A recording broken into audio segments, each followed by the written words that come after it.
नमस्कार. अथ तो ज्ञान जिज्ञासा सरळ सोप्या बोली मराठी भाषेत उपनिषद समजून घेण्यासाठी सुरू केलेला हा आपला कार्यक्रम. आणि ज्यात आपण चौथं उपनिषद पाहत होतो, प्रश्नोपनिषद, जे अथर्ववेदाच्या गोपद ब्राह्मणातून आलेलं आहे, पिपलास शाखेचे. आणि अजून एक लक्षात ठेवण्यासारखं, अगदी महत्त्वाचं लक्षात ठेवण्यासारखी गोष्ट आहे की हे योग दर्शनाच्या मार्गाने विशद केलं गेलं आहे, म्हणजे समजून सांगितलं गेलं आहे. आपण त्या गेल्या व्हिडिओमध्ये पाहिलं होतं की महर्षी पिपला, ज्यांना भगवान म्हटलं गेलेलं आहे ह्या उपनिषदाच्या संदर्भात,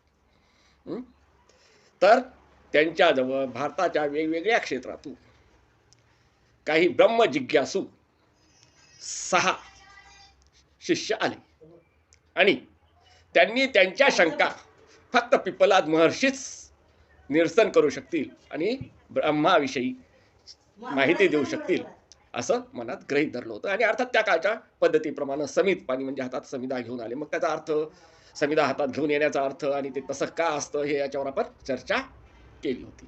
त्या 6 मध्ये कात्यायनाचा कबंदी, विदर्भ देशाचा भार्गव, कोशल देश भागात राहणारा अश्वालयन, गार्ग गोत्राचा सौर्ययनी, शिवकुमाराचा पुत्र सत्यकाम आणि भारद्वाज पुत्र सुकेशा होते.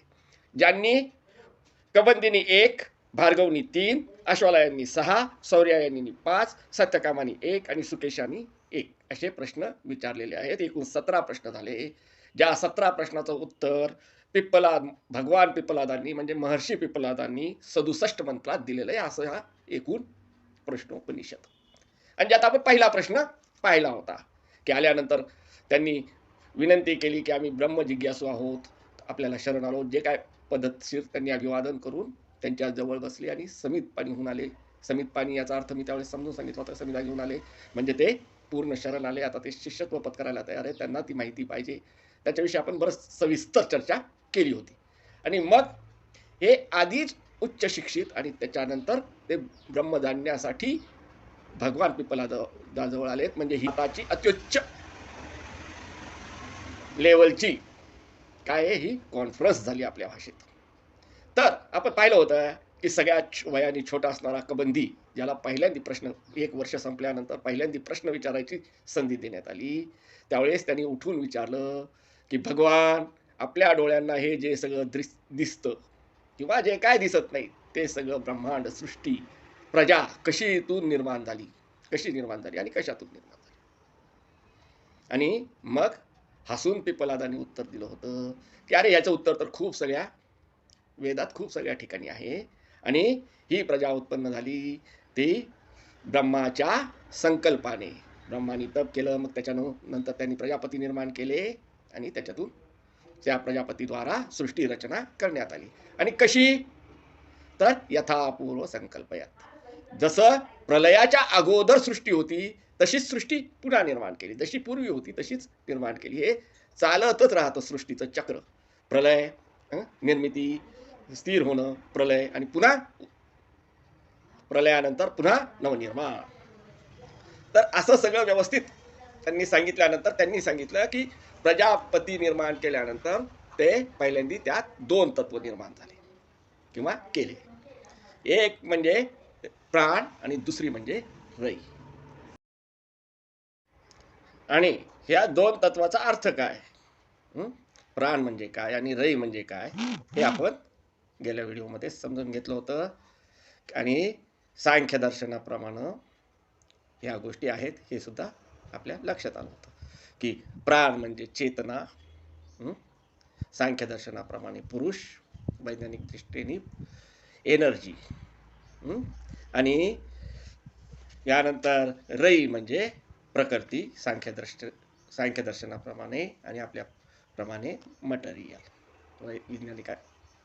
विज्ञानाच्या दृष्टिकोनातून मटेरियल. हे 2 तत्व निर्माण झाले. आणि आपल्या लक्षात आलं की किती सखोल म्हणजे अध्ययन आहे. की असं सहज सांगितलं नाही की एक पुरुष तयार केला, एक बाई तयार केली. ते आदम आणि हवा मग ते जंगलात फिरत होते, त्यांनी सफरचंद खाल्लं, काय झालं ते लगेच त्यांचे लेकरं झाले, त्यांच्या लेकरांनी एकमेकांना लग्न केले, त्यांचे लेकरं झाले, झाली सृष्टी. असं नाही.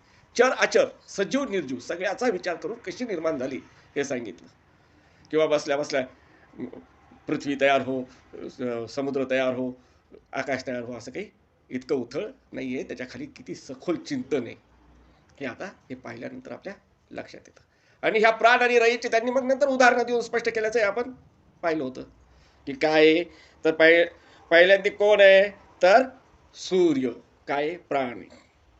ब्रह्म प्रजापती, सूर्य प्राण आहे आणि चंद्र रई आहे. काय कसं आहे ते त्याच्यावरती चर्चा झाली होती. नंतर काल प्रजापती पाहिला होता, त्याच्यात प्रत्येक वर्ष म्हणजे त्याच्यात रई काय आहे, प्राण काय आहे. त्यानंतर संवत्सर प्रजापती, त्यानंतर आपण पाहिलं होतं की संवत्सर प्रजापती, त्यानंतर मास प्रजापती, एका महिन्याचा प्रजापती तो कसा असतो. त्याच्यात रई कोण, प्राण कोण. वासर म्हणजे 1 दिवस 24 तासाचा प्रजापती. त्याच्यातले भाग प्राण आणि रई हे सगळं समजून सांगितलं होतं. प्राणाचे काय कार्य आहेत, रईचे काय कार्य आहेत तेही गेल्या व्हिडिओमध्ये पाहिले होते. आणि प्रजापती व्रत हे जे समजून घेईल, सगळ्यात शेवटी फलश्रुतीच सांगितलं होतं की हे प्रजापती कसे काम करतात, त्यांचे काय नियम आहेत, हे जो समजून घेईल आणि त्याच्याप्रमाणे वागेल, म्हणजे प्रजापती व्रताचं जो पालन करेल त्याला काय काय फळं भेटतील त्याच्याविषयी चर्चा झाली होती. आणि एवढं झाल्यानंतर आता आज आपण पाहत आहोत की दुसरा ब्रह्मजिज्ञासू उभा राहिला आणि त्याने विचारलं की मग हे जे प्राण आहेत तुम्ही म्हटले, तर ह्या प्राणाचे पहिल्यांदी धारण ही प्रजा धारण करणारे देव किती आणि कोणती. त्यानंतर ही सृष्टी किंवा ही प्रजा प्रकाशित कोण करतो आणि ह्या सर्वात श्रेष्ठ कोण. त्यांनी 3 प्रश्न विचारले विदर्भ देशीय भार्गव, आणि ज्याला 13 मंत्रामध्ये उत्तर देण्यात आले. पहिला प्रश्न होता प्रजा धारण करणारे देव किती. त्यानंतर ते प्रकाशित कोण करतो, म्हणजे ही सृष्टी आपल्याला जाणून कोण देतो. प्रकाशित म्हणजे माहिती कशी होती, दिसती कशी, म्हणजे आपल्या जाणीवेत कशी येते. आणि त्यानंतर ह्या सर्वात श्रेष्ठ कोण. तर ह्याचं उत्तर देताना महर्षी पिप्पलादांनी सांगितलंय की प्रजा धारण करणारा म्हणजे त्या धारण करणारा म्हणजे हे प्रजेचं ज्ञान आपल्याला पोहोचवणारे काय आहेत, आपले 5 इंद्रिय आहेत. धारण करणारे पंचमहाभूत आहेत आणि प्रकाशित करणारे 5 इंद्रिय आहेत. पंचमहाभूत म्हणजे पहिल्यांदी आकाश तत्व, कुठेही जागा असल्याशिवाय काही निर्मिती होत नाही. अगदी आपल्या शरीराकडे जरी पाहिलं तरी शरीरात कुठं कुठं पोकळ्या आहेत, तिथं त्या वस्तू तयार झाल्या, त्या गोष्टी होतात. एवढ्या मोठ्या प्रचंड अवकाश आहे, अंतराळ आहे, म्हणून या ब्रह्मांडाची निर्मिती. नीट लक्षात घेण्यासारखं आहे की प्रश्नोपनिषदात यथा पिंडी तथा ब्रह्मांडी हे पूर्ण तत्व पाळून पुन्हा पुन्हा स्पष्ट केलेलं आहे. जसं शरीर आहे तसंच ब्रह्मांड आहे. शरीराची जसं निर्मिती होती, वृद्धी होती आणि त्याच्यानंतर लय होतो म्हणजे प्रलय होतो, तसं सृष्टीची सुद्धा पहिल्यांदी रचना होती, मग वाढती आणि पुढं त्याचा प्रलय होतो. तर त्यांनी सांगितलं की जसं अवकाश हे तत्व, आकाश तत्व सगळ्यात पहिल्यांदी, मग अग्नी, पंचमहाभूताचे 5 भूत याला काय आहेत, धारण करतात. आणि प्रकाशित कोण करतं, म्हणजे हे आपल्याला जाणीवेत कुठे येतं, तर 5 ज्ञानेंद्रिय आणि 5 कर्मेंद्रिय याला प्रकाशित करतात.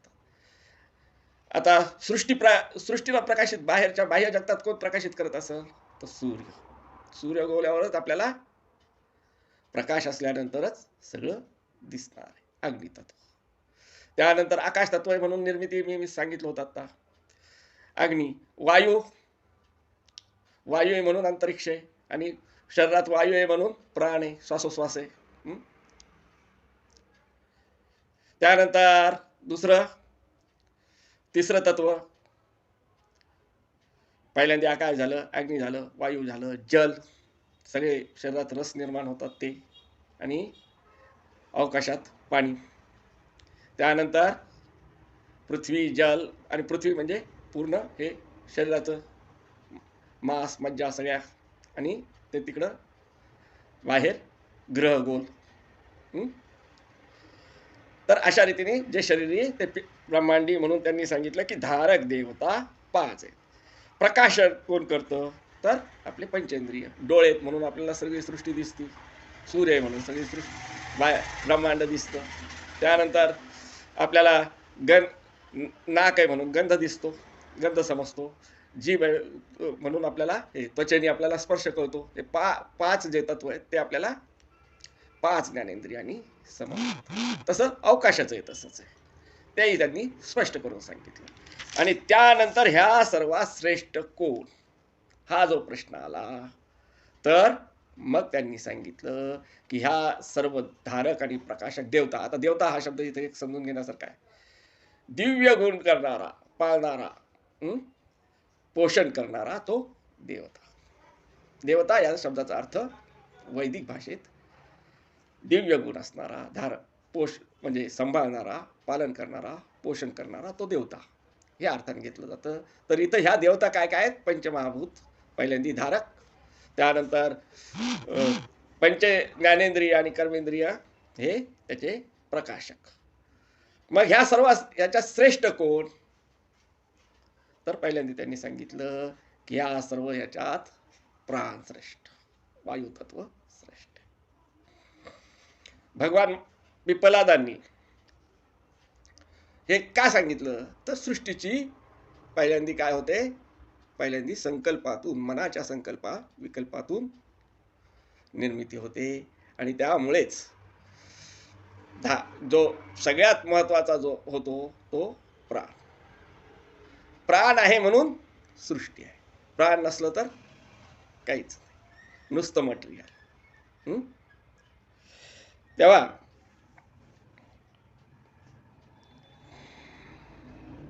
प्राण श्रेष्ठ हे पटवून सांगण्यासाठी त्यांनी पुढे एक कथा सांगितलेली आहे. आणि त्यांनी सांगितलं की एकदा असंच झालं की बाकीच्या ह्या प्रकाशक देवता म्हणजे 5 ज्ञानेंद्रिय, 5 कर्मेंद्रिय, पंचमहाभूत जे आहेत बाह्य जगतात आणि अंतर जगतात, 5 ज्ञानेंद्रिय, 5 कर्मेंद्रिय, त्यांना गर्व झाला. आणि डोळे म्हणू लागले मी आहे म्हणून सृष्टी आहे, कान म्हणू लागले मी आहे म्हणून तुम्हाला ऐकू येतं, जीभ म्हणू लागली मी आहे म्हणून रसाची तुम्हाला माहिती होती. आणि मग यांच्यात आपसात वाद झाल्यानंतर प्राण म्हणाला की तुमच्या सर्वात मी श्रेष्ठ आहे. आणि प्राणाने असं म्हटल्यानंतर, वायूने असं म्हटल्यानंतर ह्या बाकीच्या प्रकाशक देवतांनी मानलं नाही. मग त्यांनी सांगितलं की ठीक आहे, तुम्ही एक बाजूला जाऊन पहा, काय फरक पडतो. पहिल्यांदा डोळे मिटून घेतले, शरीराला विशेष काही फरक पडला नाही, काही दिसत नव्हतं, बाकी सगळ्या गोष्टी चालूच होत्या. कानाने त्यांची हे कार्य बंद केलं, फार झालं तर ऐकू येईना, बाकी सृष्टी म्हणजे शरीर तसंच होतं. पण जिभेने त्यांचं टाळलं, नाकाने फार झालं तर 1-2 गंध घेता, म्हणजे गंधही न गेला, कुठला वासही न गेला, पण शरीर कायम राहिलं. पण प्राण ज्यावेळेस बाहेर निघायला लागले त्यावेळेस हे सगळे बाकीचे अवयव दणाणून गेले. बाकीच्या देवता म्हणतात इथं अवयव दणाणून गेले, त्यांचं कार्य आपोआपच थांबलं. प्राणांतिक वेदना म्हणतो आपण, तसं अगदी शेवटच्या टोकापर्यंत प्राणांत नुसतं जातो असं दाखवलं. तर ह्या सर्वांचे व्यवहार आपोआपच बंद पडले. आणि मग यांनी परत प्राणाला शरण जाऊन सांगितलं की नाही प्राणा, तू श्रेष्ठ आहेस, तू आहेस म्हणून आम्ही आहे. आणि अशा रीतीने ही गोष्ट झाल्यानंतर पुढं या प्राणाची सर्व इंद्रियांनी म्हणजे सर्व तत्वांनी, सर्व देवतांनी स्तुती केल्याचे मंत्र आहेत. आपण अथर्वशीर्षात पाहतो तसं त्वमेव प्रत्यक्षम कर्तासी, त्वमेव प्रत्यक्षम धर्तासी, त्वमेव केवलम ब्रह्मासी वगैरे वगैरे. तसं तू सूर्य आहे, चंद्र आहे, धरती आहे, विद्युत आहे, चेतन अचेतन सर्व तूच आहे. या चक्राचा, या सृष्टीचक्राचा, ब्रह्मांड चक्राचा केंद्रबिंदू तूच आहेस, तूच गर्भात येतोस, तूच विज्ञानाचे बीज आहेस, तूच अथर्व आहे, अंगिरस ऋषीचे सत्य आहेस वगैरे वगैरे, असे सगळे मंत्र येतात. आपण थोडक्यात पाहतोय, फक्त आपल्याला परिचय करून घ्यायचा आहे. या सखोल जर पाहत बसलं तर ह्या अध्यायाला अजून कमीत कमी 10 व्हिडिओ केले तरी कमीच पडतील, इतका रंजक आहे. हं? आणि मग ह्यांनी मधमाशाच्या पोळ्याचं उदाहरण देऊन सांगितलंय की प्राण हा त्यातल्या राणी माशीप्रमाणे असतो. तो आहे म्हणून हे बाकीचं ब्रह्मांड आहे. तो आहे म्हणून शरीर आहे. प्राण म्हणजे आपले श्वास आहेत म्हणून शरीर आहे, शरीराच्या दृष्टिकोनातून.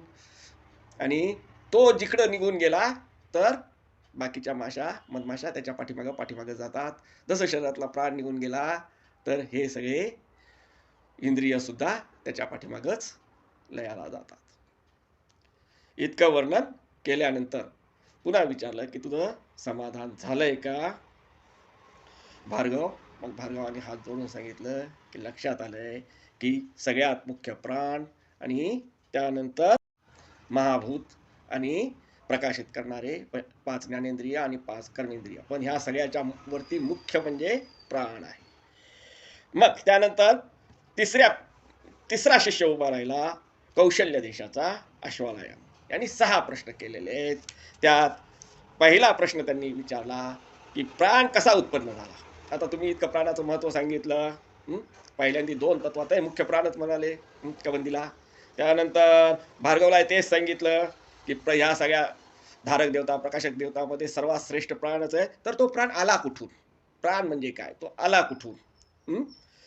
तो शरीरात येतो कसा? शरीरात कसा प्रवेश करतो? त्यानंतर शरीरात तो कसा करतो? स्वतःला विभाजित कसा करून घेतो? आणि प्राण जातो म्हणजे कसा जातो? हा प्राण बाह्य जगतात कसा? हा प्राण बाह्य जगतात कसा? यत् पिंडे तत् ब्रह्मांडे, तर शरीराच्या दृष्टिकोनातून कसा? आणि मग पिपलाद महर्षींनी याचं सविस्तर उत्तर दिलेलं आहे. अर्थात प्रश्नोपनिषदाचा 3रा अध्याय किंवा 3रा खंड, आणि यावर आपण पुढील व्हिडिओमध्ये व्यवस्थित उत्तर समजून घेऊ. अर्थात थोडक्यात पाहूत. समजून घेणं, मूळ खोलात जाऊन अगदी बारकाईने लक्षात घेणं हे आपल्याच्याने शक्य नाही, पण आपल्यापुरतं एवढं पुरे. काय ह्या प्रश्नोपनिषदात आहे हे जरी लक्षात आलं तरी पुरे. धन्यवाद.